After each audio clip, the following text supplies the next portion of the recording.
দেখছেন কলকাতা টিভি, আপনাদের সঙ্গে রয়েছি ভাস্বতী। শুরু করছি আরো বারোই ভাস্বতীর সঙ্গে আমি রয়েছি স্বর্ণালী। আর স্বর্ণালী, শুরুতে যে খবরে নজর রাখবো, রেশন দুর্নীতি তদন্তে চাঞ্চল্যকর তথ্য ইতিমধ্যেই সামনে আসছে। গতকালই আমরা জেনেছি এই আনিসুর এবং আলিফ শুধুমাত্র ৪৫ কোটি নয়, নগদ কয়েক কোটি লেনদেন হয়েছে, এমনটাই তাদেরকে গ্রেফতারের পর ইডির হাতে তথ্য উঠে আসছে। একেবারেই ভাস্বতী, এবং শুধুমাত্র তাই নয়, কখনো ৮০ লক্ষ টাকা, কখনো বা ৯০ লক্ষ টাকা দফায় দফায় রাজ্যের প্রাক্তন খাদ্যমন্ত্রী জ্যোতিপ্রিয় মল্লিকের কাছে টাকা গেছে, এমনটাই কিন্তু ইডি মারফত খবর সামনে আসছে। তদন্তে এমনই তথ্য ইডির হাতে। কেন জ্যোতিপ্রিয় মল্লিককে বিপুল নগদ টাকা দেওয়া হতো সে নিয়েই কিন্তু তদন্ত চালাচ্ছে কেন্দ্রীয় তদন্তকারী সংস্থা। বারবার আনিসুর আলিফকে জেরা করেও সদুত্তর মেলেনি। ইডির জেরার মুখে কুলুপ দুই ভাইয়ের, এবং আমরা দেখেছিলাম যে বৃহস্পতিবার গভীর রাতে আনিসুর এবং আলিফকে গ্রেফতার করা হয়। তৃণমূল নেতা আনিসুর এবং আলিফের সঙ্গে জ্যোতিপ্রিয় মল্লিকের যে সম্পর্ক, এবং সেই সূত্রে কি দফায় দফায় জ্যোতিপ্রিয় মল্লিকের কাছে টাকা গিয়েছে। রেশন দুর্নীতি মামলায় আমরা দেখেছি যে রাজ্যে প্রাক্তন মন্ত্রী জ্যোতিপ্রিয় মল্লিক গ্রেফতারির পর বাকিবুর রহমান, তারপর শেখ শাহজাহান একের পর এক পুলিশের জালে উঠে আসে, এবং তারপরেই কিন্তু ইতিমধ্যে যে চাঞ্চল্যকর তথ্য ইতিমধ্যে ইডির হাতে উঠে আসছে। একেবারেই ভাস্বতী, আমরা দেখেছি চলতি সপ্তাহেই বাকিবুর রহমান তার ঘনিষ্ঠ এক ব্যবসায়ী বারিক বিশ্বাসের বাড়িতে কিন্তু ইডি তল্লাশি অভিযান চালায়, এবং তার পরবর্তীতে এই আনিসুর রহমান এবং আলিফ নূর ওরফে মুকুল রহমান তাদেরও কিন্তু তাদের বাড়িতেও কিন্তু তল্লাশি অভিযান চালায়, এবং পরবর্তীতে আমরা দেখেছি বৃহস্পতিবার রাতেই কিন্তু টানা ১৪ ঘন্টা জিজ্ঞাসাবাদ করার পর তাদের গ্রেফতার করা হয়। এবং রেশন দুর্নীতি তদন্তে এবার কিন্তু আরো চাঞ্চল্যকর তথ্য আমরা আপনাদের গতকালই জানিয়েছিলাম। শুধুমাত্র ৪৫ কোটি টাকাই নয়, এছাড়াও নগদ কয়েক কোটি লেনদেন হয়েছে জ্যোতিপ্রিয় মল্লিক অর্থাৎ রাজ্যের প্রাক্তন খাদ্যমন্ত্রী জ্যোতিপ্রিয় মল্লিকের সঙ্গে এই আনিসুর রহমান এবং আলিফ নূরের, এমনটাই জানা যাচ্ছে ইডি সূত্রে। কখনো ৮০ লক্ষ, কখনো বা ৯০ লক্ষ টাকা দফায় দফায় জ্যোতিপ্রিয়র কাছে টাকা গেছে, এমনটাই জানা যাচ্ছে ইডি সূত্রে। একদমই। এবং রেশন দুর্নীতির এই বিপুল পরিমাণ যে টাকা ব্যবসায় ব্যবহার করা হয়েছে, বিনিয়োগ করা হয়েছে, সম্পত্তিতে বিনিয়োগ করা হয়েছে, এবং নানা বিলাসবহুল হোটেলও রয়েছে এদের নামে, এমনটাই কিন্তু এখনো পর্যন্ত ইডির হাতে উঠে আসছে। একেবারেই। এবং তুমি ভাস্বতী যেমনটা বলছিলে, আমরা দেখেছি এই রেশন দুর্নীতির যে মামলা, যে কাণ্ড, সেই কাণ্ডে কিন্তু ইতিমধ্যেই রাজ্যের প্রাক্তন খাদ্যমন্ত্রী জ্যোতিপ্রিয় মল্লিককে যেমন গ্রেপ্তার করা হয়েছে, তার পাশাপাশি আমরা দেখেছি আরো একাধিক যে তৃণমূল নেতা রয়েছেন তাদের কিন্তু গ্রেপ্তার করা হয়েছে। আমরা দেখেছি শেখ শাহজাহান, সন্দেশখালীর তৃণমূল নেতা, তাকে কিন্তু গ্রেপ্তার করা হয়েছে রেশন দুর্নীতি কাণ্ডে, এবং তার পাশাপাশি শঙ্করাঢ্য বনগাঁ পুরসভার যে প্রাক্তন চেয়ারম্যান, তাকেও কিন্তু এই যে রেশন দুর্নীতি মামলা, সেই মামলাতেই কিন্তু গ্রেফতার করা হয়েছে ইতিমধ্যে। এবং তার পরবর্তীতে একেবারে যে সর্বশেষ আপডেট আপনাদের জানাচ্ছি, আনিসুর রহমান এবং আলিফ নূর, এদের কিন্তু গ্রেফতার করা হয়েছে এই রেশন দুর্নীতি মামলায়। বৃহস্পতিবার রাতে প্রায় ১৪ ঘন্টা জিজ্ঞাসাবাদের পর তাদের গ্রেফতার করা হয়, এবং সেই যে গ্রেফতারির পর জিজ্ঞাসাবাদে উঠে আসছে চাঞ্চল্যকর তথ্য। ৪৫ কোটি টাকার লেনদেন করা হয়েছিল জ্যোতিপ্রিয় মল্লিকের সঙ্গে, সেই লেনদেন হয়েছিল এমনটাই কিন্তু দাবি করা হয়েছিল ইডির সূত্রে। এবং তার পাশাপাশি যেমনটা জানা যাচ্ছে, কখনো এই টাকা ৮০ লক্ষতে গেছে, কখনো ৯০ লক্ষ, দফায় দফায় কিন্তু এই টাকা জ্যোতিপ্রিয় মল্লিকের হাতে দেওয়া হয়েছে, এমনটাই জানা যাচ্ছে ইডি সূত্রে। একদমই। এবং রেশন দুর্নীতির এই টাকা বিভিন্ন ক্ষেত্রে কিন্তু বিনিয়োগ করা হয়েছে, এখনো পর্যন্ত এই খবরই সামনে আসছে। তদন্তে এমনই তথ্য সামনে আসছে, যদিও জ্যোতিপ্রিয় মল্লিকের কাছে এই টাকা গিয়েছে ঠিক কি কারণে, কখনো ৮০ লক্ষ টাকা, ৯০ লক্ষ টাকা, জিজ্ঞাসাবাদ করা হলে মুখে কুলু পেটেছেন দুই ভাই অর্থাৎ দুই তৃণমূল নেতা, এবং এখনো পর্যন্ত জানা যাচ্ছে যে ১২ই আগস্ট পর্যন্ত ইডি হেফাজতে তিনি। ফোন লাইনে রয়েছেন আমাদের প্রতিনিধি রিয়া মাঝি। রিয়া, একাধিক তথ্য এই দুই ভাইকে গ্রেফতারের পর সামনে এসেছে, এবং এখন যে তথ্য পাওয়া যাচ্ছে যে শুধু ৪৫ কোটি নয়, নগদও বেশ কিছু লেনদেন হয়েছে। কোথায় এই টাকা গিয়েছে, কি কারণেই বা এই টাকা গিয়েছে, কি জানা যাচ্ছে, সব মিলিয়ে কি খবর ইডি সূত্রে পাচ্ছ? জানিয়ে রাখবো ইডি সূত্রে যেমনটা জানা যাচ্ছে যে ৪৫ কোটি টাকা, গতকাল আমরা যে খবর করেছিলাম সেখানে ইডির সাবমিশনে জানানো হয়েছিল যে ৪৫ কোটি টাকা গিয়েছে, এবং সেই হাত ধরে কোম্পানি জ্যোতিপ্রিয় মল্লিকের ৩টি কোম্পানিতে সেই ৪৫ কোটি টাকা গিয়েছে। এবং এই লেনদেনের বাইরেও আরো লেনদেন হয়েছে, এবং যেখানে ক্যাশে লেনদেন হয়েছে বলে এমনটাই কিন্তু ইতিমধ্যে ইডি সূত্রে জানা গিয়েছে। শুধু ৪৫ কোটি নয়, তার বাইরে কখনো ৮০ লক্ষ, কখনো 90 লক্ষ এইরকম করে কিন্তু দফায় দফায় কয়েক কোটি টাকা গিয়েছে জ্যোতিপ্রিয় মল্লিকের কাছে বলে এমনটা ইডি সূত্রে খবর। তবে কি কারণে এই টাকা দিয়ে পৌঁছেছে এই জ্যোতিপ্রিয় মল্লিকের কাছে, কেন ক্যাশ টাকা গিয়েছে, সেই বিষয়টাই কিন্তু ইডি জানতে চাইছে যে কখনো কি তাহলে এই যে 100 জনের যে নাম যে রেজিস্ট্রেশন হয়েছে, ভুয়ো চাষির যে নাম রেজিস্ট্রেশন হয়েছে, তার সুবাদে কি কোন রকম তাকে টাকা দেওয়ার জন্য কি সেই টাকা গিয়েছে, নাকি এর পিছনে অন্য কোনো কারণ রয়েছে, অর্থাৎ সেই টাকা অর্থাৎ যে কমিশন পাচ্ছে যে এই কমিশন হিসেবে টাকা গিয়েছে কিনা জ্যোতিপ্রিয় মল্লিকের কাছে, নাকি এর পিছনে কারণ রয়েছে, অন্য কোনো কারণে টাকা দেওয়া হয়েছে। এই পুরো বিষয়টি কিন্তু বারংবার দুই ভাই অর্থাৎ আনিসুর এবং আলিফ নূর এই দুজনকে বারবার জিজ্ঞাসা করা হলেও তারা কিন্তু চুপ রয়েছে, তারা কোনো কথার উত্তর দিচ্ছে না। এবং কার্যত তোমাকে গতকালকে যেটা জানিয়েছিলাম যে আলিফ নূর বলেছে যে বেশ কিছু প্রশ্ন যখন তাকে করা হয়েছে, সে বলেছে যে তার ভাই আনিসুর অর্থাৎ বেগমগড় যিনি ব্লক সভাপতি সে জানে, কিন্তু ইডি সূত্রে এই যে খবর যে 45 কোটি টাকার বাইরেও কয়েক কোটি টাকা গিয়েছে এবং সেটা পুরোপুরি ক্যাশে লেনদেন হয়েছে। এবং এখানে শুধু যে এই দুই ভাই রয়েছে এমনটা কিন্তু নয়, বাকিপুরের টাকাও হাত ঘুরে গিয়েছে জ্যোতিপ্রিয় মল্লিকের কাছে। এবং জ্যোতিপ্রিয় মল্লিক তিনি যখন গ্রেপ্তার হয়েছেন ভর্তি ছিলেন, সেই সময়েও কিন্তু তিনি আবার পাল্টা ফোন করে বলেছে যে তাকে 10 লক্ষ টাকা করে মাসে মাসে দিতে হবে। সেটা কিসের টাকা, কেন দিতে বলেছিলেন, এই পুরো বিষয়টা একদমই, অর্থাৎ কখনো 80 লক্ষ কখনো 90 লক্ষ টাকা নগদে লেনদেন হয়েছে, কি কারণে হয়েছে, এর ঠিক কি বিস্তারিত বিষয় তখন জিজ্ঞাসাবাদ করা হলে এ বিষয়ে কিন্তু মুখে কুলু পেটেছেন দুই ভাই। ধন্যবাদ রিয়া মাঝি, আমাদের প্রতিনিধি ছিলেন ফোন লাইনে।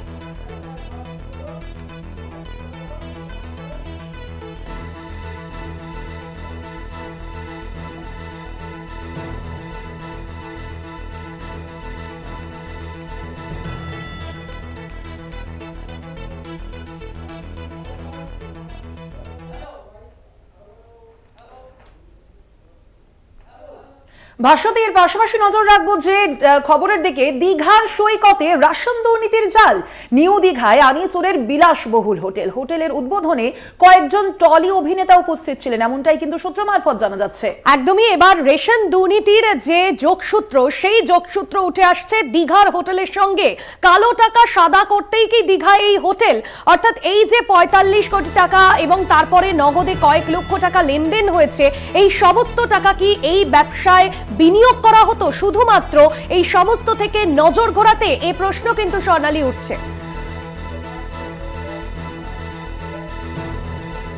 আমরা কথা বলবো এই বিষয়ে, আমাদের সঙ্গে দীঘা থেকে সরাসরি রয়েছেন আমাদের প্রতিনিধি সৌম্যজিৎ চট্টোপাধ্যায়। সৌম্যজিৎ, অর্থাৎ বোঝাই যাচ্ছে যে রেশন দুর্নীতির জাল কিন্তু অনেকটাই বিস্তৃত হয়েছে, রাজ্যের বিভিন্ন যে অংশ আছে সেখানেও কিন্তু দেখা যাচ্ছে এই বিস্তৃতি। সেক্ষেত্রে এখনো পর্যন্ত কি খবর রয়েছে? নিউ দীঘায় আনিসুরের যে বিলাসবহুল হোটেল রয়েছে সেই হোটেল সংক্রান্ত কি খবর সামনে আসছে এখনো পর্যন্ত? দেখো ভাস্বতী এবং স্বর্ণালী, তোমাদের দুজনকেই জানিয়ে রাখি, ইতিমধ্যে কিন্তু রেশন দুর্নীতি নিয়ে রীতিমতো তেড়ে ফুড়ে উঠেছে কেন্দ্রীয় তদন্তকারী সংস্থা এবং তাদের হাতে যে তথ্য উঠে এসেছে, প্রাক্তন খাদ্যমন্ত্রী ঘনিষ্ঠ রাকিবুল ইসলামের দুই মামাতো ভাইয়ের কিন্তু হোটেলের সন্ধান মিলেছে দীঘাতে। অর্থাৎ গত বৃহস্পতিবার গ্রেপ্তার হয়েছিলেন কিন্তু আনিসুর রহমান বিদেশ এবং তার দাদা আলিফ রহমান, এবং এই মুকুল এবং বিদেশ এই দুই ভাইয়েরই কিন্তু একটি বিলাসবহুল হোটেলে তারা বিনিয়োগ করেছিলেন বলেই জানা গিয়েছে।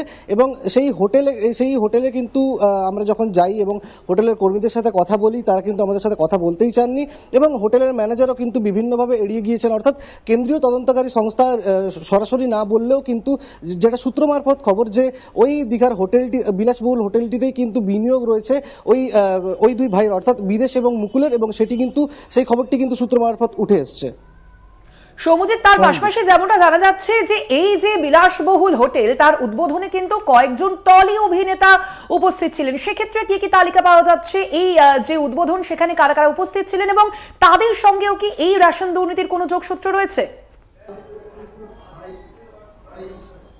দেখো সেই যোগসূত্র এখনো রয়েছে কিনা সেটা কিন্তু কেন্দ্রীয় তদন্তকারী সংস্থাই বলবে। তবে যেটুকু জানা গিয়েছে এই হোটেলটি প্রায় 4 থেকে 5 বছর আগেই উদ্বোধন হয় এবং সেই উদ্বোধনে বিভিন্ন টলি তারকা থেকে শুরু করে পূর্ব মেদিনীপুরের বিভিন্ন দাপুটের তৃণমূল নেতারাও কিন্তু উপস্থিত ছিলেন এবং যেটা দাবি করা হচ্ছে যে বর্তমান যিনি কারামন্ত্রী তিনিও কিন্তু উপস্থিত ছিলেন বলেই একটা দাবি উঠে আসছে এবং সেই দাবির কতটা সত্যতা রয়েছে সেটা কিন্তু কারামন্ত্রী বলতে পারবেন। তবে যেটুকু জানা গিয়েছে যে টলি তারকারা উপস্থিত ছিলেন এবং পূর্ব মেদিনীপুরের বেশ কিছু দাপুটের তৃণমূল নেতাও কিন্তু ওই হোটেল উদ্বোধনের সময় উপস্থিত ছিলেন।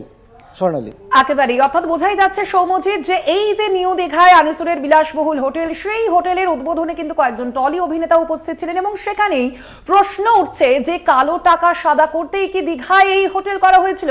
অবশ্যই সেদিকে আমাদের সেই তদন্তের গতি প্রকৃতি কোন দিকে যায় সেদিকে আমাদের নজর থাকবে। আপাতত ধন্যবাদ তোমায় সৌমজিৎ। আমরা কথা বলছিলাম, দীঘা থেকে সরাসরি ছিলেন আমাদের প্রতিনিধি সৌমজিৎ চট্টোপাধ্যায়।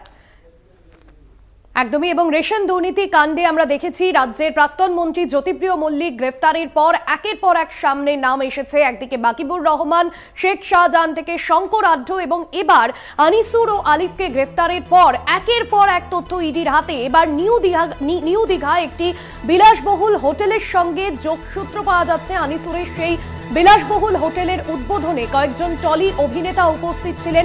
কালো টাকা সাদা করতেই কি দীঘায় ওই বিলাসবহুল হোটেল তৈরি করা হয়েছিল, এ প্রশ্ন ইতিমধ্যেই সামনে আসছে।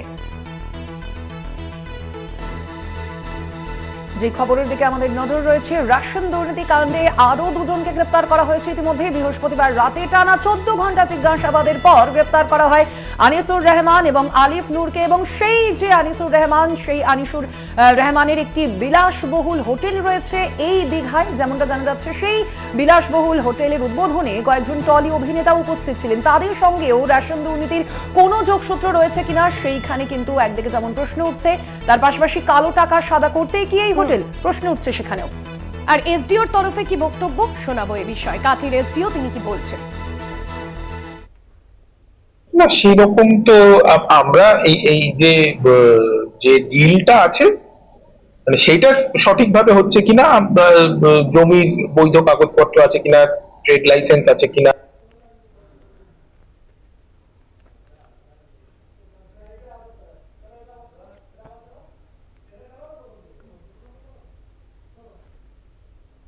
বৈধ কাগজপত্র আছে কিনা, ট্রেড লাইসেন্স আছে কিনা, তিনি যে জায়গায় করছেন সেইগুলো আমরা দেখি। এর বাইরে তো ওই ধরনের কোনো চেকিং আমরা তো।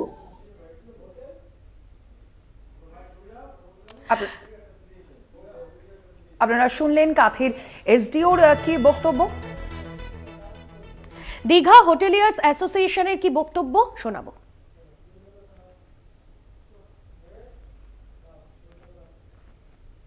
দীঘাতে কে আছে কিভাবে করছে সেগুলো আমরা তো জানবো কি করে? তারা তাদের টাকা আছে কিনে নিচ্ছে, কেউ বিক্রি করছে কিনে নিচ্ছে। এবারে তারা যে কি কাণ্ড করে আসছে সেখানে আমরা বুঝবো কি করে? দীঘাতে আমাদের বোঝা সম্ভব না। আমরা তো হোটেল অ্যাসোসিয়েশনের সদস্য। আমরা আমাদের কাছে যারা হোটেল মালিক তারাই সদস্য হয়। তো ওরা যে কি কাণ্ড করছে সেটা আমাদের একটার মধ্যে পড়ে না। ইনকাম ট্যাক্স আছে, অন্যান্য দপ্তর আছে, তারা ধরবে। আমাদের তো সব দেখার প্রয়োজন হয় না। আমরা কেন ধরতে পারবো? তাদের ভেতরে কি আছে না আছে, তাদের কি ফাইল আছে নাই, বা কালো টাকা আনছে কি না, সেটা আমরা বুঝতে পারবো না। আমরা ধরার দায়িত্ব কোন দলের সঙ্গে কোন নেতার সঙ্গে কে যুক্ত আছে, সেই নেতা যাদের সঙ্গে যুক্ত হয় তারা বুঝতে পারে। আমাদের পক্ষে হলো জানা সম্ভব। আমরা ছোটখাটো নেতা, আমাদের কি আছে। আপনাদের শোনালাম দীঘার যে হোটেল কর্তৃপক্ষ তাদের তরফে, হোটেল যে অ্যাসোসিয়েশন তাদের তরফে কি বক্তব্য উঠে আসছে। দীঘার সৈকতে এবার বিলাসবহুল হোটেলের খোঁজ পাওয়া গিয়েছে আনিসুরের, আর সেই হোটেলে উদ্বোধনী অনুষ্ঠানে উপস্থিত ছিলেন বেশ কয়েকজন টলি অভিনেতা।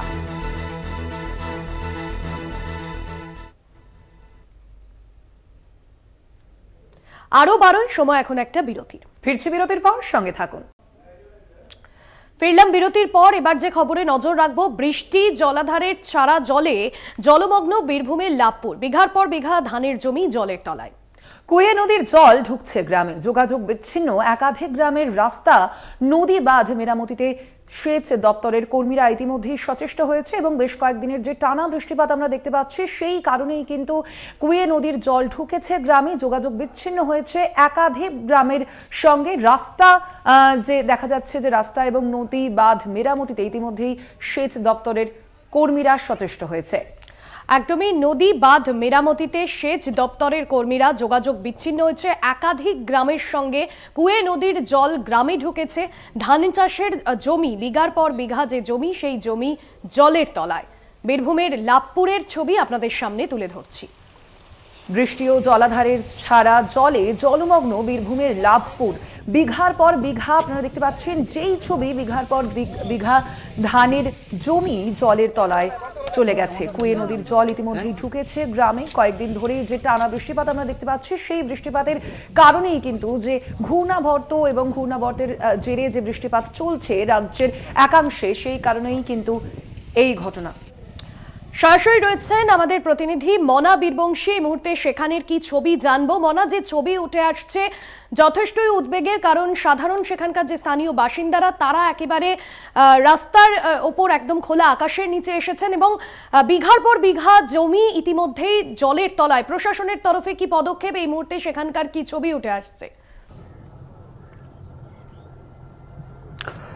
দেখো, একেবারেই তাই। তুমি জানো যে বৃহস্পতিবার রাত্রে বীরভূম জেলার বিস্তীর্ণ অঞ্চল জুড়ে যেভাবে মেঘ ভাঙা বৃষ্টি নেমেছিল, রাতভর দফায় দফায় লাগাতার কিন্তু বৃষ্টিপাত হয়েছিল।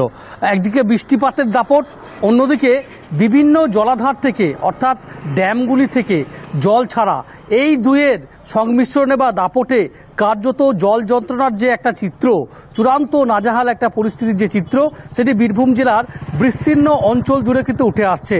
আমরা যদি বিশেষ করে বোলপুর, সিউড়ি, রামপুরহাট এই তিন মহকুমার তিনটি বিভিন্ন প্রত্যন্ত গ্রামের দিকে তাকায় তাহলে খুবই করুণ অবস্থা। জল যন্ত্রণা, জল আতঙ্ক, সেই ছবিটাই কিন্তু মূলত উঠে আসছে। তুমি জানো যে একদিকে যেমন অবশ্যই তিলপাড়া যে ব্যারেজ, সেখান থেকে 5000 কিউসেক জল নতুন করে কিন্তু ছাড়া হয়েছে।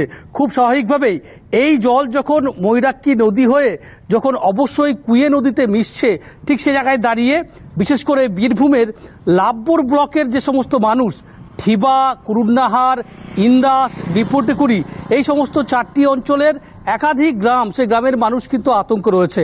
দেখো, সবচেয়ে বড় এবং বেশি যেটা বিপর্যস্ত অবস্থায় রয়েছে সেটি লাভপুরের ব্লকের মূলত ঠিবা অঞ্চল বলা যেতে পারে এবং কুরুন্নাহার অঞ্চল। ইতিমধ্যেই কুয়ে নদীর যে নদী রয়েছে সে নদীর বাঁধ লাগোয়া ঠিবা অঞ্চলের প্রশাসনিকভাবে তারা কিন্তু মাইকিং করা হচ্ছে যে আবার নতুন করে জল ছাড়া হয়েছে। খুব স্বাভাবিকভাবেই যে সমস্ত গ্রামের মানুষ রয়েছেন, যারা খুব নিচু জায়গায় রয়েছেন, তারা নিরাপদ জায়গায় আশ্রয় নিন। ত্রাণ শিবির খোলা হয়েছে, সে জায়গায় গিয়ে আপনারা আসুন। সেখানে প্রশাসনিকভাবে সমস্ত রকমের ব্যবস্থা করা হয়েছে, শুকনো খাবার থেকে শুরু করে সামগ্রিকভাবে ব্যবস্থা করা হয়েছে। দেখো, কিছুক্ষণ আগেই আমরা কি চিত্র দেখলাম, আমরা লাভপুর ব্লকের যে ঠিবা অঞ্চলের কুয়ে নদীর যে বাঁধ, সেই বাঁধ পরিদর্শনে এলেন কে দেখলাম লাভপুরের তৃণমূল বিধায়ক, শাসক দল তৃণমূল কংগ্রেসের বিধায়ক অভিজিৎ সিংহ, তিনি পরিদর্শন করলেন। বোঝাই যাচ্ছে যে প্রশাসনের তরফে পদক্ষেপ নেওয়া হচ্ছে। তবে যে ছবি উঠে আসছে এবং যেমনটা তুমি বললে যে কুয়ে নদীর জল আশেপাশের গ্রামগুলোতে চলে যাওয়ায় সেখানকার বাসিন্দারা তারা সমস্যায় পড়েছেন। অন্যদিকে যে বিষয়, সিউড়ির তিলপাড়া ব্যারেজ থেকেও 5000 কিউসেক জল ছাড়া হয়েছে। সঙ্গে থাকো মনা, ময়ূরাক্ষী নদীর জল বাড়ায় ছাড়া হলো জল এবং জল ছাড়ায় কিন্তু একাধিক রাস্তা ডুবে যাওয়ার আশঙ্কা রয়েছে। সেই ছবি আপনাদের সামনে তুলে ধরছি। তিলপাড়া ব্যারেজ থেকে 5000 কিউসেক জল ছাড়া হয়েছে। ময়ূরাক্ষী নদীর জল বাড়ায় বন্ধ হচ্ছে ফেরি চলাচল। মনা রয়েছেন আমাদের সঙ্গে, যাব মনার কাছে। তবে যে ছবি আপনারা দেখছেন যথেষ্টই কিন্তু উদ্বেগের। মনা, যে ছবি ইতিমধ্যে উঠে আসছে যে সিউড়ি তিলপাড়া ব্যারেজ থেকে 5000 কিউসেক জল ছাড়া হয়েছে। একদিকে কুয়ে নদীর জলস্তর বেড়েছে, অন্যদিকে ব্যারেজ থেকে জল ছাড়ানোর ফলে তো আরো উদ্বেগ বাড়ছে। প্রশাসনের তরফে এখনো পর্যন্ত কি ব্যবস্থা নেওয়া হয়েছে, বাসিন্দারা কতটা আতঙ্কিত?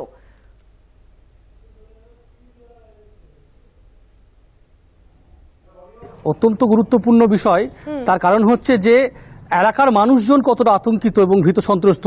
এটাই এখন সবচেয়ে বড় কিন্তু বিষয় যে গ্রামবাসীরা যারা কিন্তু প্রহর গুনছেন যে কখন হয়তো নদী বাঁধ ভেঙে যাবে, কখন আবার নতুন করে হু হু করে জল ঢুকবে। ইতিমধ্যেই তোমাকে যেটা বলছিলাম যে কুয়ে নদীর জল বাঁধ ছাপিয়ে কিন্তু গ্রামে ঢুকতে শুরু করেছে এবং বৃষ্টির যে জল সেই জলে কিন্তু হেক্টরের পর হেক্টর, বিঘার পর বিঘা জমি কিন্তু ধান জমি জলের তলায়। অন্যদিকে এই যে 5000 কিউসেক জল ছাড়া হলো, খুব স্বাভাবিকভাবেই ময়ূরাক্ষী নদীর উপর যেটি সাঁইথিয়াতে যে অস্থায়ী ফেরিঘাট, সেই ফেরিঘাট তুমি জানো যে জলের তলায় চলে গেছে এবং এই রাস্তাটি অত্যন্ত গুরুত্বপূর্ণ রাস্তা। তুমি জানো যে বিশেষ করে বোলপুর থেকে যদি তারাপীঠ বা রামপুরহাট যাওয়া যায় সড়ক পথে রেল লাইনের পাশ ধরে, তাহলে এই সাঁইথিয়ার যে ময়ূরাক্ষী নদীর যে ফেরিঘাট তার উপর দিয়েই কিন্তু সাধারণ মানুষ যাতায়াত করেন। খুব স্বাভাবিকভাবেই দেখো এই ফেরিঘাট বিশেষ করে ব্যারেজ থেকে জল ছাড়ার ফলে যেটি একেবারেই জলের তলায় চলে গেছে, খুব স্বাভাবিকভাবেই সম্পূর্ণভাবে বিশেষ করে সাঁইথিয়ার তুমি যদি দেখো যে ময়ূরাক্ষী নদীর উত্তর দিকের যে সমস্ত অংশ মানুষজনের সাথে একেবারেই বলা যেতে পারে যে দক্ষিণ দিকের অংশ অর্থাৎ বোলপুরের দিকে সাঁইথিয়ার দিকে অংশ সম্পূর্ণভাবে যোগাযোগ বিচ্ছিন্ন, বিপর্যস্ত অবস্থা। অবশ্যই দেখো বীরভূম জেলা প্রশাসনের তরফ থেকে তারা সদা সতর্ক রয়েছে। আমরা দেখেছি যে গতকালকেই বীরভূমের জেলা শাসক বিধান রায় তিনি এটা নিয়ে দফায় দফায় কিন্তু বৈঠক করেছেন। বীরভূম জেলা পরিষদের সভাধিপতি কাজল শেখ তিনিও বৈঠক করেছেন। আমরা দেখেছিলাম সিউড়ির বিশেষ করে দুবরাজপুর যে সমস্ত অঞ্চল রয়েছে যেখানে বিভিন্ন গ্রাম জলমগ্ন হয়েছে, সেই গ্রাম বৃষ্টি, অন্যদিকে ব্যারেজ থেকে জল ছাড়ার ফলে বিভিন্ন যে গ্রাম সেই গ্রামগুলি জলের তলায় চলে যাচ্ছে এবং কার্যত ময়ূরাক্ষী নদীর জলস্তর বৃদ্ধি পাওয়ায় ফেরি চলাচল বন্ধ হয়েছে। ধন্যবাদ জানাবো তোমায়, পরিস্থিতির দিকে নজর রাখো। মনা বীরবংশী সরাসরি ছিলেন আমাদের সঙ্গে, আমাদের প্রতিনিধি। একেবারে ভাষ্যতে এবং তার পাশাপাশি অবশ্যই আপনাদের জানিয়ে রাখি যে এই ঘূর্ণাবর্তের জেরে কিন্তু রাজ্যের একাধিক জেলায় সেখানে কিন্তু খারাপ হচ্ছে রীতিমতো পরিস্থিতি। বৃষ্টির কারণে জলমগ্ন একাধিক এলাকা এবং অবশ্যই এই মুহূর্তে আপনাদের সামনে তুলে ধরবো 4 জেলার ছবি। সেই ছবি আপনাদের সামনে ইতিমধ্যেই তুলে ধরছি।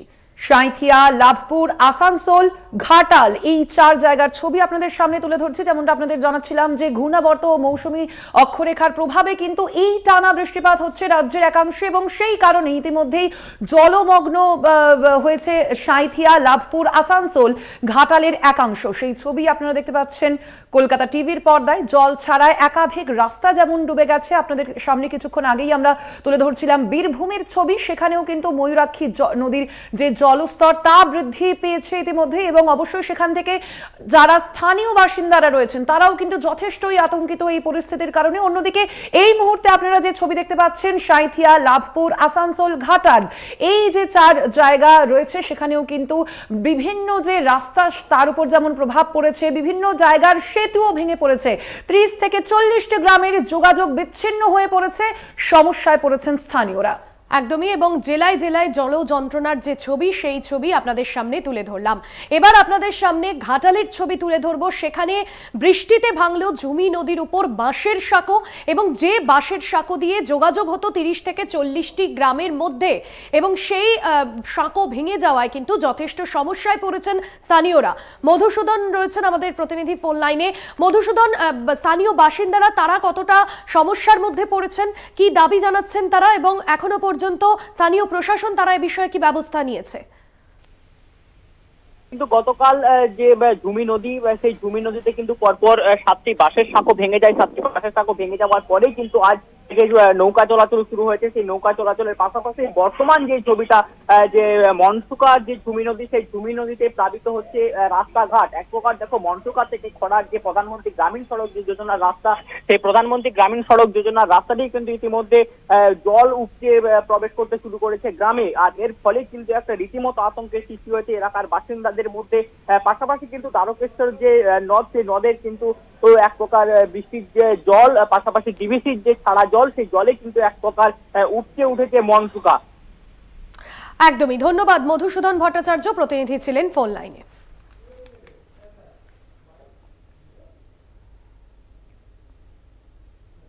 আরো 12-এর সময় এখন একটা বিরতি, ফিরছে আরো অন্যান্য খবর নিয়ে, সঙ্গে থাকুন।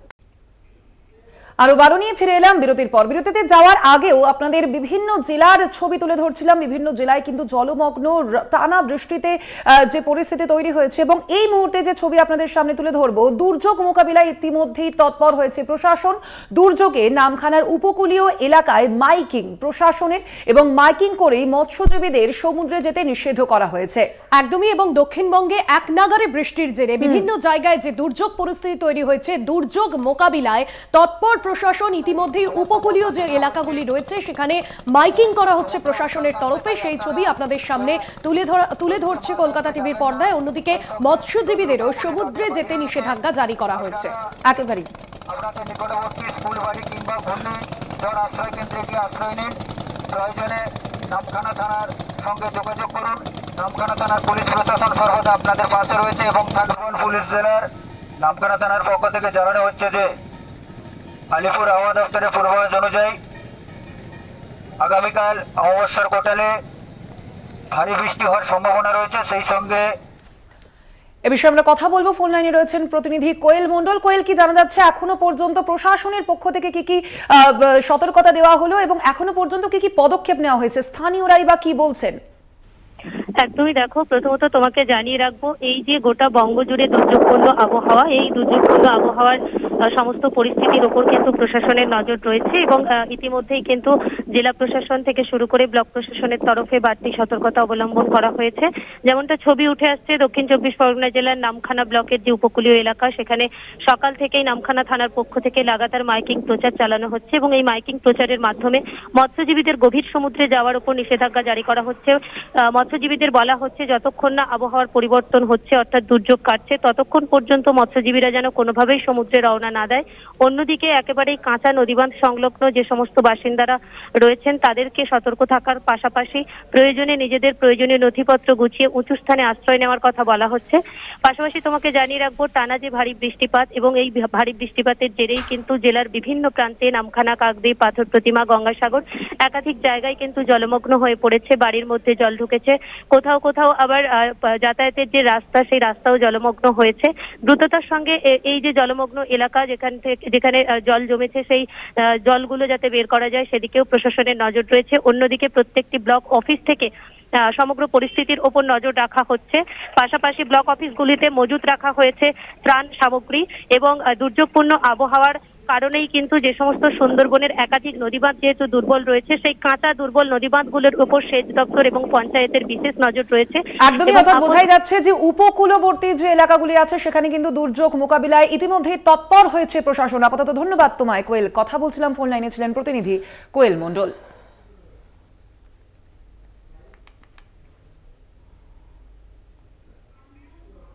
আসানসোলে মর্মান্তিক দুর্ঘটনা। কল্যাণপুরে নদীর জলের তোড়ে ভেসে গেল গাড়ি, চালকের দেহ উদ্ধার হয়েছে। শুক্রবারই আসানসোলে জলের তোড়ে ভেসে যায় গাড়ি, চালক সহ গাড়ি ভেসে যায়। আজ চালকের দেহ উদ্ধার করা হয়েছে। গাড়িটি উদ্ধার করেছে এনডিআরএফ।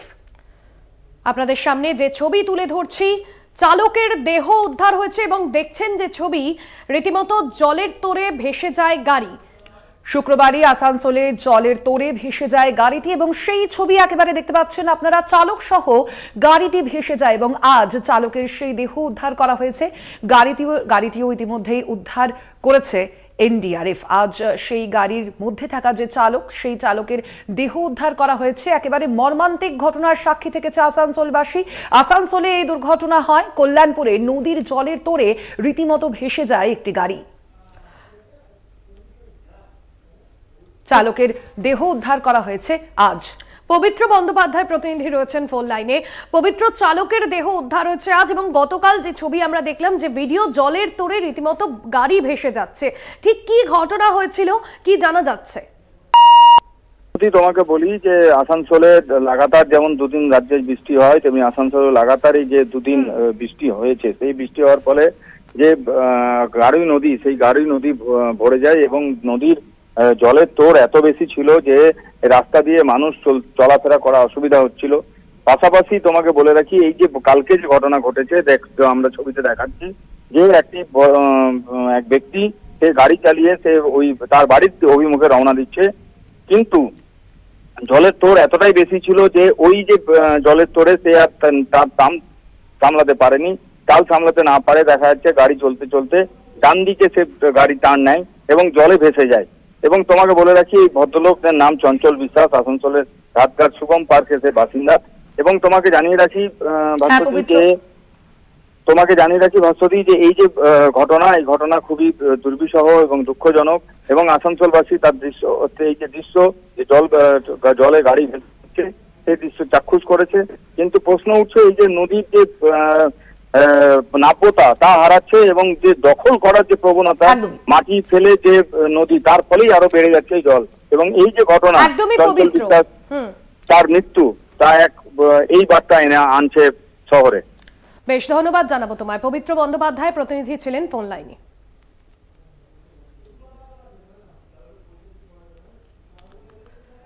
উৎপল পাথর রয়েছেন আমাদের অপর প্রতিনিধি ফোন লাইনে। উৎপল, চালকের পরিচয় এখনো পর্যন্ত কিছু জানা গিয়েছে, কি জানা যাচ্ছে সব মিলিয়ে বিষয়?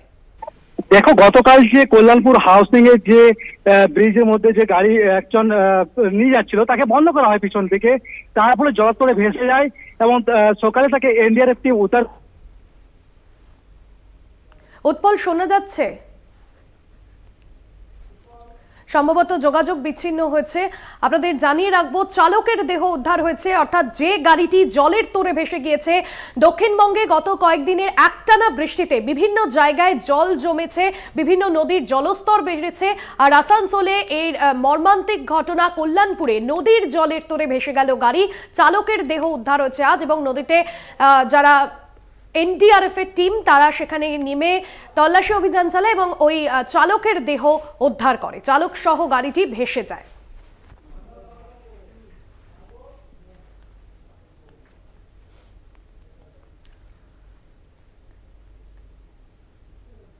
আর ভাস্বতী, এবার নজর রাখবো যেদিকে ফের অন্ডালে খুনি অঞ্চলে ধস। পরপর 3 বার খুনি অঞ্চলে ধসে আতঙ্ক সৃষ্টি হয়েছে ইতিমধ্যেই। পিসিএল ম্যানেজমেন্টের উপর ক্ষুব্ধ স্থানীয়রা। আপনাদের জানিয়ে রাখবো, অন্ডালে ধস এবং এই পরপর 3 বার খনি অঞ্চলে ধসের জেরে কিন্তু যথেষ্টই আতঙ্কে পড়েছেন স্থানীয় বাসিন্দারা। ফের অন্ডালে খনি অঞ্চলে ধস, এবং আমরা যেমনটা দেখতে পাচ্ছি যে পরপর কিন্তু 3 বার এই খনি অঞ্চলে ধস নামে, এবং সেই কারণেই কিন্তু ইতিমধ্যেই আতঙ্কিত হয়েছেন স্থানীয়রা যারা, এবং পিসিএল ম্যানেজমেন্টের উপর ক্ষুব্ধ হয়েছেন স্থানীয়রা। একদমই বৃষ্টিতে বিপর্যস্ত বিভিন্ন জেলা, এবং আমরা দেখেছি গতকালও অন্ডালের যে বিমানবন্দর, সেই বিমানবন্দর জলমগ্ন হয়ে পড়ে। বেশ কয়েকটি বিমানও বাতিল করা হয়, পাশাপাশি জলমগ্ন হয়েছে অন্ডালের বিস্তীর্ণ এলাকা, এবং তারই মাঝে খনি অঞ্চলে ধস। তাপস গোপ রয়েছেন ফোন লাইনে। তাপস, একদিকে প্রাকৃতিক দুর্যোগ, একনাগাড়ি বৃষ্টি, অন্যদিকে খনি অঞ্চলে ধস, কি পরিস্থিতি এই মুহূর্তে সেখানকার? স্থানীয় বাসিন্দারা কতটা উদ্বেগের মধ্যে রয়েছেন? দেখো সোনালী, গত পরশু দিন থেকে যে প্রাকৃতিক দুর্যোগ অঝরে যে বৃষ্টি, সেই বৃষ্টির ফলে অন্ডালের যে খনি অঞ্চল বিস্তীর্ণ এলাকায় ধসের একটা প্রকোপ দেখা দেয়। গতকাল আমরা দেখিয়েছিলাম কলকাতা টিভির দর্শকদের যে অন্ডালে 3 জায়গায় ধস নামে, একটা হচ্ছে কাজোড়া, আরেকটা হচ্ছে মারোরিকুচি, এবং তারপরে কাজোড়া স্টেশনের সামনে।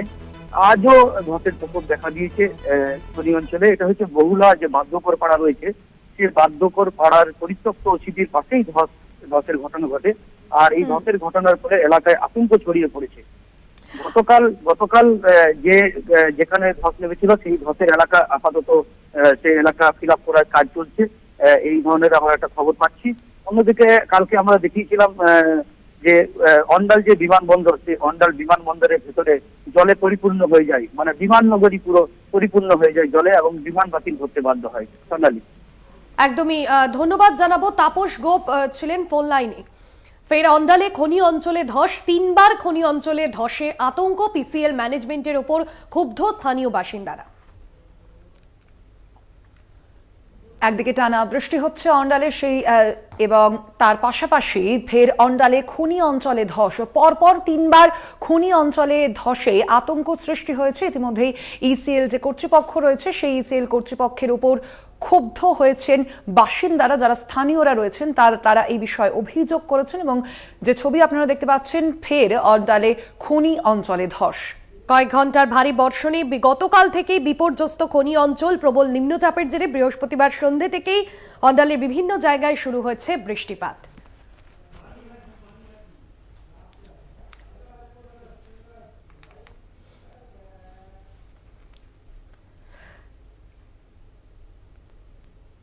রাজ্যের বিভিন্ন জায়গায় জল যন্ত্রণার ছবি আপনাদের সামনে তুলে ধরছে। বৃষ্টিতে জলমগ্ন পানিহাটি হাসপাতাল, হাসপাতালের বিভিন্ন ওয়ার্ড সহ অফিসেও জলমগ্ন পরিস্থিতি এবং ভোগান্তিতে পড়েছেন রোগীরা। একেবারে ভাস্বতী, চিকিৎসা করতে এসে কিন্তু ভোগান্তিতে পড়েছেন রোগীরা। দায় এড়িয়ে যায় হাসপাতাল কর্তৃপক্ষ। এই বিষয়ে এখনো পর্যন্ত যেমনটা আপনাদের জানাচ্ছি, আমরা দেখতে পাচ্ছি যে বেশ কিছুদিনের যে টানা বৃষ্টিপাত, ঘূর্ণাবর্তের জেরে যে বৃষ্টিপাত, তার কারণে কিন্তু রাজ্যের একাধিক জেলা, সেই জেলাগুলি কিন্তু জলমগ্ন হয়ে পড়েছে ইতিমধ্যে এবং বৃষ্টিতে জলমগ্ন হয়ে পড়েছে পানিহাটি হাসপাতালও। আপনারা দেখতে পাচ্ছেন সেই ছবি, হাসপাতালের বিভিন্ন ওয়ার্ড সহ অফিসে পর্যন্ত জল ঢুকে পড়েছে এবং চিকিৎসা করতে এসে রীতিমতো ভোগান্তিতে পড়ছেন রোগীরা। যদিও এই ঘটনার দায় সম্পূর্ণ এড়িয়ে গিয়েছে হাসপাতাল কর্তৃপক্ষ। একদমই, এবং যে ছবি আমরা দেখছি যথেষ্টই উদ্বেগের। হাসপাতালে যারা চিকিৎসা করাতে আসেন রোগীরা, যারা পরিষেবা নিতে আসেন, তাদের জল পাড়িয়েই হাসপাতালে পরিষেবা নিতে যেতে হচ্ছে। যদিও হাসপাতাল কর্তৃপক্ষ এ বিষয়ে কিন্তু কোনো রকম কোনো পদক্ষেপ নেয়নি এবং কোনো রকম কিছু বলেনও নি। হাসপাতালের বিভিন্ন ওয়ার্ডে অফিসে জলমগ্ন এবং যে ছবি আপনারা দেখছেন, যে এই জল পাড়িয়েই কিন্তু রোগী এবং রোগীর পরিবারদের এই হাসপাতালে প্রবেশ করতে হচ্ছে। বৃষ্টিতে জলমগ্ন পানিহাটি হাসপাতাল, সেই ছবি আপনারা দেখতে পাচ্ছেন। জয়ন্ত মজুমদার আমাদের প্রতিনিধি রয়েছেন আমাদের সঙ্গে। জয়ন্ত, হাসপাতালের বিভিন্ন ওয়ার্ড সহ অফিসেও জল, রোগী পরিষেবা ছবিটা ঠিক কি? কারণ যে ছবি আমরা দেখছি যথেষ্টই উদ্বেগের, জল পাড়িয়েই রোগীদের হাসপাতালে প্রবেশ করতে হচ্ছে। দেখো, এখানে কিন্তু একটা বড় প্রশ্ন, এই যে রোগীর পরিষেবা বিষয়ে যখন হাসপাতালের যে সুপার রয়েছে পানিহাটি রাজ্য সাধারণ হাসপাতালে, তাকে যখন প্রশ্ন করি আমি, সেই সময় তিনি পরিষ্কারভাবে বলেন ক্যামেরা অফ করতে, ক্যামেরা বন্ধ করতে। অর্থাৎ কোথাও একটা থেকে এই যে জলামগ্ন পরিস্থিতি বিভিন্ন ওয়ার্ডে, এমনকি অফিসে, সেখানেও জল, সুপারের ঘরের যে অফিস, তার যে নিচতলা, সেইটা কিন্তু পুরোপুরি জলামগ্ন হয়ে গিয়েছে। সেই কারণে বোধহয় এক মিডিয়ার প্রশ্নের সামনে কিন্তু অ্যালার্জি বোধ করছেন হাসপাতালের সুপার। তিনি কিন্তু স্পষ্টতই জানিয়ে দিয়েছেন এই বিষয়ে তিনি কিছু বলতে পারবেন না এবং বলবেন না। তবে তিনি কিন্তু নিশ্চুপ রয়েছেন এবং যেটা খবর পাওয়া যাচ্ছে, এটা রোগীর পরিবার যারা আসছেন নিয়মিত রোগীদেরকে দেখতে, এই জলমগ্ন পরিস্থিতি তারা কেমন রয়েছেন, তাদের অভিযোগ যে বিভিন্ন ওয়ার্ডে ওয়ার্ডে কিন্তু জল ঢুকে গিয়েছে এবং একটা ডেঙ্গির প্রবণতা কিন্তু কোথাও একটা বাড়ার সম্ভাবনা রয়েছে। ফলত কিন্তু মানুষজন কিন্তু, অর্থাৎ রোগীর পরিবারের যারা আত্মীয় পরিজনেরা রয়েছেন, তারা স্বাভাবিকভাবেই কিন্তু আতঙ্কগ্রস্ত হয়ে রয়েছেন, কারণ জমা জলে ডেঙ্গির প্রাদুর্ভাব কিন্তু বাড়তে দেখা যায়। এবং অল্প বৃষ্টিতেই কিন্তু দেখা যাচ্ছে পানিহাটি রাজ্য সাধারণ হাসপাতালে এই জলমগ্ন পরিস্থিতি। শুধু এটা আজকের দিনের নয়, দীর্ঘ দিনের কিন্তু সমস্যা বলে অভিযোগ করছেন যারা পরিবারের লোকজন রয়েছেন রোগীর এবং যারা স্থানীয় বাসিন্দা, তারা প্রত্যেকেই। একদমই, অর্থাৎ হাসপাতাল কর্তৃপক্ষ এই বিষয়ে কিছু বলতে নারাজ, মুখে কুলু পেটেছেন। ধন্যবাদ জয়ন্ত মজুমদার, প্রতিনিধি ছিলেন ফোন লাইনে।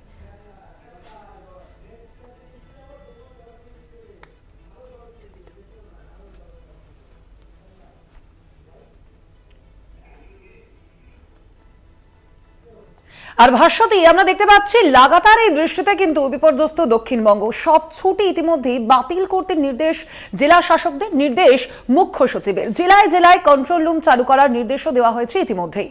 একদমই, এবং জেলায় জেলায় যে জল যন্ত্রণার ছবি উঠে আসছে এবং সেই জায়গা থেকে জেলায় জেলায় কন্ট্রোল রুম চালু করার নির্দেশ দেওয়া হয়েছে। মহকুমা স্তরেও কন্ট্রোল রুম চালু করতে নির্দেশ দেওয়া হয়েছে। অন্যদিকে বিপর্যয় মোকাবিলা দপ্তরকেও প্রস্তুত থাকতে হবে, যাতে কোনো রকম প্রাকৃতিক দুর্যোগের মুখোমুখি না হতে হয় বাসিন্দাদের, এবং তার জন্য ত্রাণ সামগ্রীও কিন্তু প্রস্তুত রাখতে হবে। জেলা শাসকদের এমনটাই নির্দেশ দেওয়া হয়েছে মুখ্য সচিবের পক্ষ থেকে। তার পাশাপাশি কোথায় কত জল জমছে, নদীগুলিতে বিপদসীমার উপর দিয়ে জল বইছে কিনা প্রতি মুহূর্তে সে বিষয়ে রিপোর্ট পাঠাতে হবে নবান্নে। জেলা শাসকদের এমনটাই নির্দেশ দেওয়া হয়েছে মুখ্য সচিবের পক্ষ থেকে। লাগাতার বৃষ্টিতে বিপর্যস্ত দক্ষিণবঙ্গ এবং জেলা শাসকদের নির্দেশ দেওয়া হয়েছে মুখ্য সচিবের তরফে। একাধিক গুরুত্বপূর্ণ নির্দেশ জেলা শাসকদের।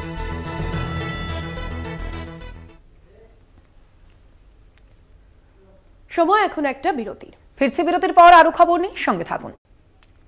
ফিরে এলাম বিরতির পর। দক্ষিণবঙ্গে একটানা বৃষ্টিতে জেলার বিভিন্ন জায়গায় যে জলছবির ছবি আপনাদের সামনে তুলে ধরলাম, জল যন্ত্রণার ছবি। এবার কলকাতার দিকে নজর রাখবো, কারণ শহর কলকাতায় রাতভর বৃষ্টিতে জলমগ্ন একাধিক এলাকা, জলমগ্ন পাতিপুকুর রেলওয়ে আন্ডারপাস। একেবারে ভাস্বতী, আমরা দেখতে পাচ্ছি যে এই যে ঘূর্ণাবর্তের জেরে, তার কারণে কিন্তু বেশ কয়েকদিন ধরে টানা বৃষ্টি হচ্ছে এবং সেই কারণেই দক্ষিণবঙ্গের একাধিক জেলা, সেই জেলাগুলি কিন্তু ইতিমধ্যেই বৃষ্টিতে জলমগ্ন হয়ে উঠেছে এবং তার পাশাপাশি নজর রাখবো আমরা কিন্তু কলকাতার দিকেও। রাত ভোরের যে বৃষ্টিপাত তার কারণে জলমগ্ন হয়ে পড়েছে কলকাতা সহ একাধিক এলাকা এবং জলমগ্ন হয়েছে পাতিপুকুর রেলওয়ে আন্ডারপাস। এবং যেমনটা জানা যাচ্ছে ভাস্বতী, যে এই যে আমরা দেখতে পাচ্ছি যে ঘূর্ণাবর্ত এবং মৌসুমী অক্ষরেখার প্রভাবে কিন্তু একাধিক যে আমরা দেখতে পাচ্ছি যে বৃষ্টি পড়ছে টানা, সেই কারণেই কিন্তু একাধিক জেলা জলমগ্ন কলকাতাও। দুর্গাদাস বন্দ্যোপাধ্যায় আমাদের প্রতিনিধি রয়েছেন ফোন লাইনে। দুর্গাদাস, পাতিপুকুর যে আন্ডারপাস, এই ছবি কিন্তু একেবারে প্রথম নয়, বারবার এই ছবি, এই জলযন্ত্রণায় ভোগেন শহরবাসী। এই মুহূর্তে সেখানে যে পরিস্থিতি, এখনো পর্যন্ত যারা নিত্য যাত্রীরা বা সেখান দিয়ে যারা পথ চলতি মানুষরা, তারা কতটা সমস্যায় পড়েছেন? দেখো, তোমাকে বলে রাখি যে গত কয়েকদিনের পাশাপাশি গতকাল সারা রাত ধরে যে প্রবল বর্ষণ হয়েছে শহর কলকাতা শহর পথ সংলগ্ন অঞ্চল এবং দক্ষিণবঙ্গে বিশেষ করে, সেই জলের মানে এই যে জলমগ্ন অবস্থার আবার সৃষ্টি হলো শহর কলকাতায়। বিশেষ করে আমরা দেখতে পেলাম যে পাতিপুকুর আন্ডারপাস, অর্থাৎ ওপর দিয়ে যেখান দিয়ে রেল লাইন গেছে তার নিচে দিয়ে যে আন্ডারপাস রয়েছে, সেখানে প্রায় 1 কোমরের কাছাকাছি জল। এবং এই মুহূর্তে সেখানে যদিও কলকাতা পুরসভার সোয়ারেজ ডিপার্টমেন্টের লোক কাজ করছে, কিন্তু এত পরিমাণ জল জমে থাকার কারণে সেখান দিয়ে কোনো ভেহিকেল যেতে অসুবিধা হচ্ছে। ফলে কাটা সার্ভিস, অর্থাৎ এদিকে অর্ধেকটা, তারপরে ওদিক থেকে আবার অর্ধেকটা, এইভাবে কাটা সার্ভিস করে যেতে হচ্ছে এবং এর জন্য মানুষকে যথেষ্ট দুর্ভোগ পোহাতে হচ্ছে। তোমাকে প্রসঙ্গক্রমে বলে রাখি যে কিছুদিন আগেই কিন্তু কলকাতা কর্পোরেশনের অধিবেশন করতে দাঁড়িয়ে ফরেস্ট ডিপার্টমেন্টের মেয়র পরিষদ তারক সিং তিনি বলেছিলেন যে যদি কোনো জায়গায় ভারী বা মাঝারি বৃষ্টিতে জল জমে তাহলে আমি পদত্যাগ করবো। এটা আমরা যে ধরনের কাজ করেছি তাতে শহরের কোনো কলকাতায় 1 কোমর জল জমার কোনো অবস্থার সৃষ্টি হবে না। কিন্তু পাতিপুকুরের চেহারাটা যে এখনো পর্যন্ত বদলায়নি, সেটা কিন্তু আবার প্রমাণিত হয়েছে গতকাল বৃষ্টির ফলে। আজকে যে পরিমাণ জল জমেছে, ফলে বুঝতেই পারছো যে এত কাজ করা সত্ত্বেও, এত কোটি কোটি টাকা যেখানে ফরেস্ট ডিপার্টমেন্টে খরচা হচ্ছে, তারপরেও কিন্তু চেনা ছবিটা কোথাও গিয়ে যেন মলিন হচ্ছে না, এটা কিন্তু বারবার দেখা যাচ্ছে। ধন্যবাদ তোমায়। দুর্গাদাস বন্দ্যোপাধ্যায় প্রতিনিধি ছিলেন ফোন লাইনে।